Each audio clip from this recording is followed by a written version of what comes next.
All right, what's up, guys? Welcome back to Money Moves Money. And today, this is a review for the beginner traders: how to start your account and what exactly to put into it the safest way possible. This will be a little different from what I do because this is the best possible one. First things first, you need a Roth IRA. So even though it is a retirement account, you can take out what you put in, guys. So what I mean by this, so you put in $1,000. Well, you can take out $1,000 right away. The only downside is you get a max of 7,000 you can put in per year. So currently I'm BCAing into mines, but so I'm gonna max it out every single year. So, but later on that at that I every year like 5 years I put 7,000 every year. 10 years later I put in 7,000. That 70,000 is now 200,000. So let's say I want to buy some real estate or I really have high living costs. Something changed. I just need the money. You really shouldn't take it out, but if you for some reason you need to take it out, you can, and that is tax free. Usually on a regular brokerage account if you take out any money, you get capital gains tax on your earnings. You don't get any tax on this. The only tax you have to pay is if you take it out early and it's more than what you put in, then you have to pay a 10% fee on that. But still, there's no capital gains tax on it, so it's all tax free. That's a common misperception I want to break. Even though it's a retirement account, think of it more like a high yield savings piggy bank. So two options for you. I can go with Charles Schwab, which is what I do. I'm currently beating the market a little bit right here today. But Charles Schwab and next one is Fidelity. I would personally go Fidelity. I chose Charles Schwab because my dad had Charles Schwab through work or something. He doesn't really invest. So these are the top two most trusted and well-known ones. They have great customer service, really easy. There might be some smaller ones that are getting more popular now, but you can do your own research on that. These are just two main ones that I can just say without any downside in these things. Fidelity has the best mutual funds out there, and you can't go wrong with those two. So next, so once you have this open, you put like let's say $1,000 in. How do you manage the money? So our strategy we're using is DCAing, guys. DCAing. So let's say you start with $100. You put $100. So every time you can choose if you want to do. You can do it daily. You can put money in weekly, bi-weekly, monthly, even yearly if you want. So the point is, over time, you want to be putting money in there. So the way you do this is if you have your paycheck, every time you get your paycheck, there's a feature that you can use to no hassle at all. You can automatically put your money in your specific stock or ETF every time you get paid, just like that. I choose to do it manually because I enjoy this stuff, but you can do that. So let's see. So the average return, the S&P 500 or SPLG is probably around 12%. But after inflation, it's probably around 8%. So we're doing this really small, $100 weekly over 30 years. That is this amount of money, but just a little bit more. Let's say if it's in a good run, 12%. Huge difference, guys. Huge difference. But we're just trying to stay on the safer side. Let's see, you go by monthly and you're going to put in a little bit more of a hefty amount. Say like $5,000 a month. See, if you go crazy, that's a lot. My side hustle I'm trying to generate $1,000 a month. That's the average over 30 years. See, so basically by not having my active income, I can get almost more than $1 million tax free. Okay, this is monthly, yearly, so $7,000 in the regular on your Roth, and then the other one can go on your other accounts. So I can go over other investment accounts for you guys, but start with the Roth. So that's just an example. You can put if you have more, you can put more in. I have no living costs or anything, so I can put however much I want inside right now. Later, my goal is to generate a side hustle so I can put money in here without taking money from an actual job to pay for a real cost. So there's that. So that's DCAing. Every time you get your paycheck, or say you can put money in weekly, bi-weekly, monthly, annually. So if you have a lot of money and you're super young, I really recommend just throwing it all in there. Yeah, 10,000. Well, not that much. I don't know. Let's say an example. You want 10,000 there because when you put money in bi-weekly, you could be missing out on the gains. Statistically, when you put money in all at once, it's better. But DCAing is a lot safer. So put the money you have right now, and then because the thing is, you don't have all the money to put in when you're older. So whenever you get the paycheck, you put it in. So you don't have to have any like. So it's like your monthly subscriptions. Yeah, Netflix, Amazon Prime, all of that probably comes up to like something 100. You have your water bills. Like, what's a little more extra $100? So you put it in there. You take away your Starbucks for. You don't drink Starbucks for a year. Like, I don't know. You don't go out to eat. A lot of kids have a lot of problems. They eat out so much. I don't really do it. My brother is actually at Wingstop right now, but I just eat at home. It's free. So just try to save as much money as you can or make more money. So there you go. Next, what ETFs you put in here. So we already got the strategy down. Boom. So let's get the simplest portfolio, the 3-fund portfolio, guys. That is one broad market ETF, one growth ETF, and one dividend value ETF. So first, we got SPLG. SPLG is the top 500 companies. This is the best thing you can put your money in. This is going to be if you just do this one ETF, you're going to be 90% of actual investors in what they picking stocks. This is backed by historical evidence and facts. You can look it up yourself. This yearly return is 28, but it averages sets 12. It's a bull run. You're gonna have down years. You're gonna have up years. You're like, guys, you're not gonna make money every year. You could be down for 3 years in a row. But the thing is, it's always about an annual return over 5 years, 93%. So just get that out of your mind. Just think about the very bare minimum of what you can be doing. You're not gonna get less than that. The market always bounces back up. So we have dips. So how that the investment, the DCA is the average of what I want you guys to do, right? So here, when the market dips, it's always going to go back. It's ETF. It's not a stock that's going to crash all the way down there and come back again. It has 500 stocks. If a stock crashes, another bigger stock is going to take its place. So when you want to go, when you're in the red, you want to maybe put a little more in. And when you're going up, you want to like put in a little less or maybe the same amount. But think about the red days as it's a discount. You're getting a huge discount. Like you always feel better when you're green, right? See, when you're in the green, everybody likes when they're up money, right? You're up 2%. So like, oh my goodness, I'm doing so good. I'm putting more money in, but you're actually paying more for it. But when you're down, like, oh, I'm so scared, but you're paying less for it, guys. It's the same exact thing. It's the news that changes it around, but after this whole time, regardless of the dips, it always comes back up. So this is a newer one, so probably SPY is better for all time. If it loads. Oh yeah, here's a big spitter all time. Always goes back. Always will go back up unless the whole world ends. And that point, it doesn't matter. The world's over. Your life's done. But anyway, so there's number one. Okay, I mentioned expense ratios. SPY was original 0.09. This number needs to go down. Expense ratio is how much you're paying each year to hold it because it's a fund. It doesn't hold one stock. Someone actually has to manage this stuff. So SPLG is much cheaper right here. Anything under 0.1 is considered very good. This is the cheapest one you're going to get. If you're Fidelity, they even have a 0.1, but here's the best one you're going to get. And then next is SPLG. You have your broad market. Next, I'm going to put you guys in SHG. The Charles Schwab top 100 growth stocks. So you may know about the tech. You may know about the tech ETF or the tech sectors, NVIDIA. This is a little bit different. That would be you're thinking of the QQQM, which is specifically tech. Well, tech's not going to go forever. That's why you want. SCHG. It does not have only tech, but it has other growth sectors. So when you have Eli Lilly in there, you have a bunch of other stuff too. This is it's mostly going to be technology, of course, but it's going to be way less than what you get with the NASDAQ and QQQ. So this is a little more spread out. This is many of my favorite investors always say this is probably the best investment you can do. I'm thinking you'd put in a good 50% of your income or whatever you put in SPLG, another 30 in here, 10 in SCHG, and the rest you can do whatever you want with like stocks. Just play your picks there. Play your picks. So SCHG, you got the growth in there, you got the tech. Let's see what's that in last year. 40%. These things averaging like 12, but of course over the year it's actually done less to rather a newer one. Tech actually hits harder down the downside, but we like the upside. Now next, to even it out, a little bit of a safer thing is SHG. If you listen to my other videos, you know about dividends where it pays you to hold it. Same thing here. But we don't need that money, so we're going to there's an option on your thing, dividend reinvest. So you click it, every month time you get paid out, it puts it back into the stock. So that's what we want.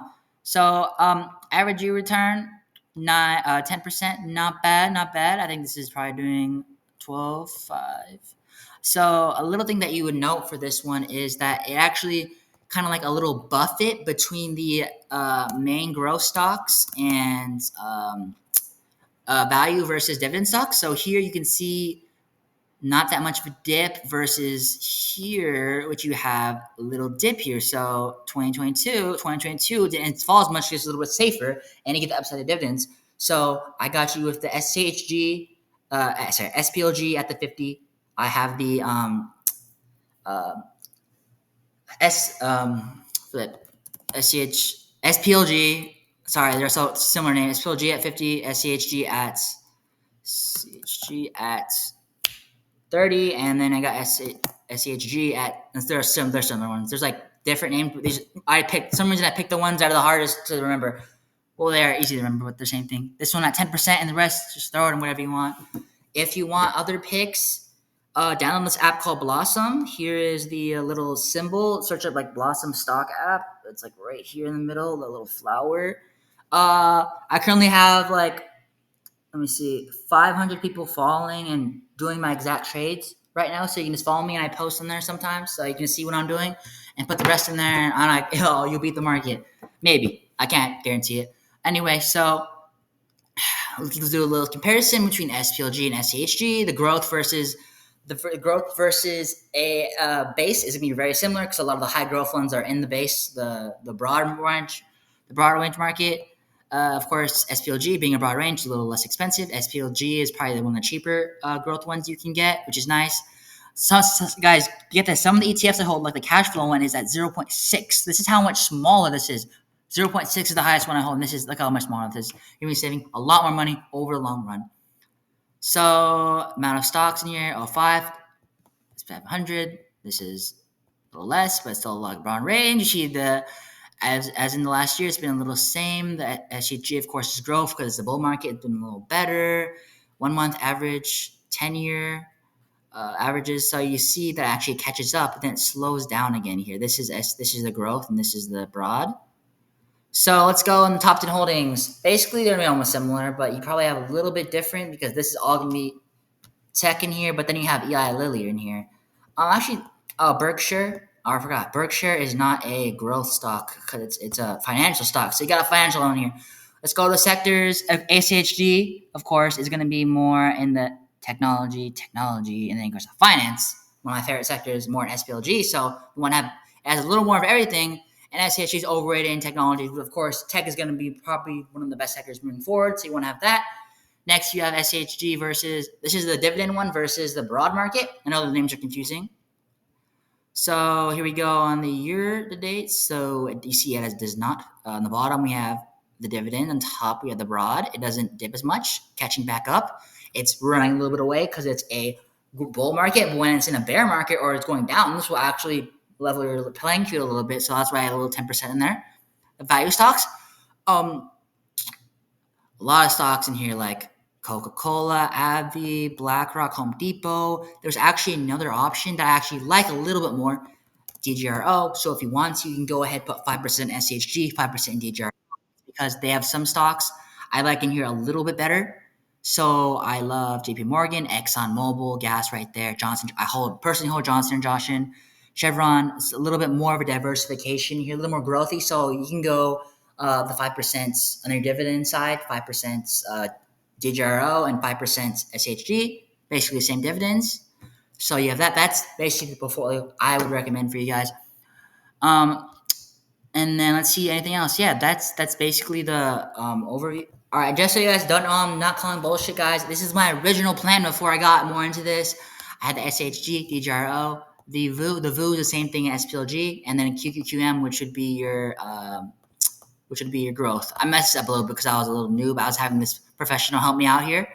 But yeah, and then the stocks I hold right now. So SPLG, my top holding right here, guys, at almost 10% of my 10%. So you know I'm not calling it. I also have DGRO in here, like I said, 2%. And then here, where is it? SHG, I have in here another 3% in here.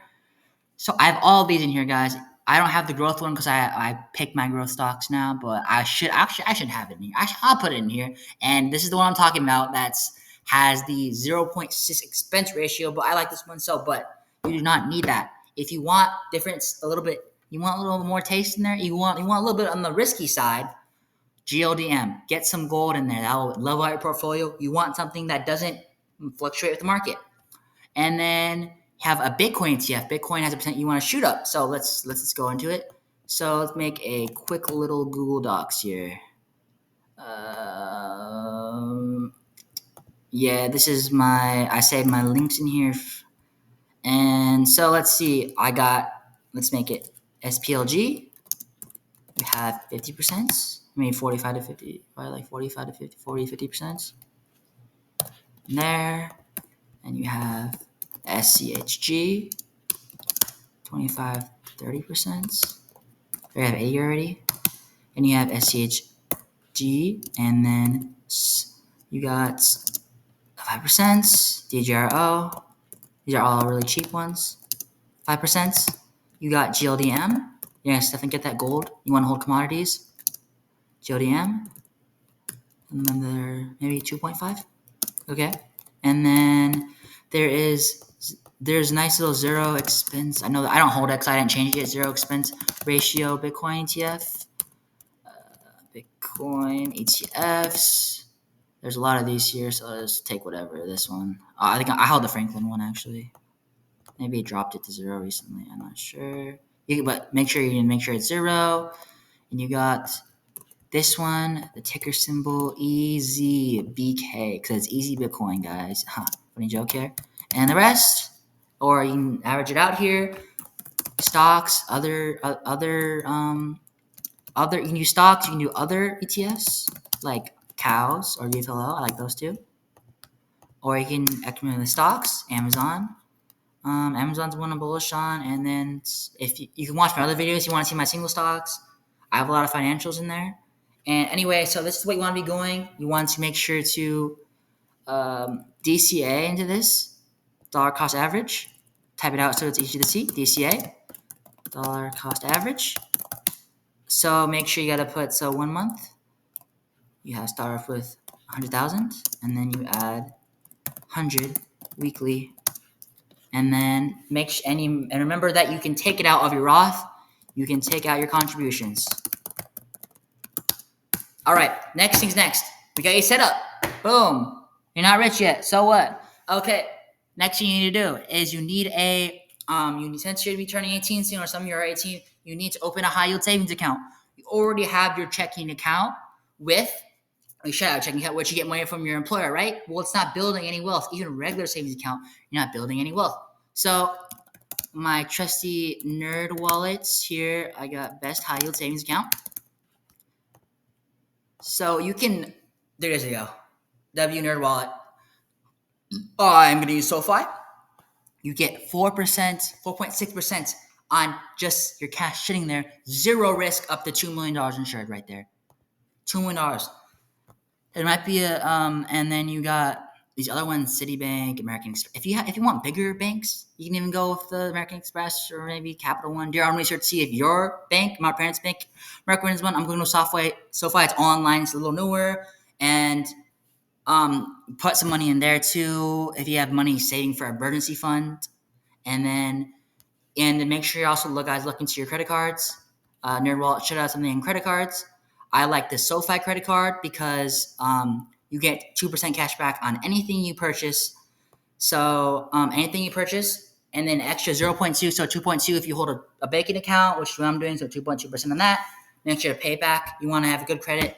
You're saving money, getting credit. And for my eBay dropshipping business, I'm going to open an account with a 3.9% cash back on e-commerce services. So when I buy a product and ship it off, I'm getting the money from the consumer, and I'm instantly paying it back to build my credit score.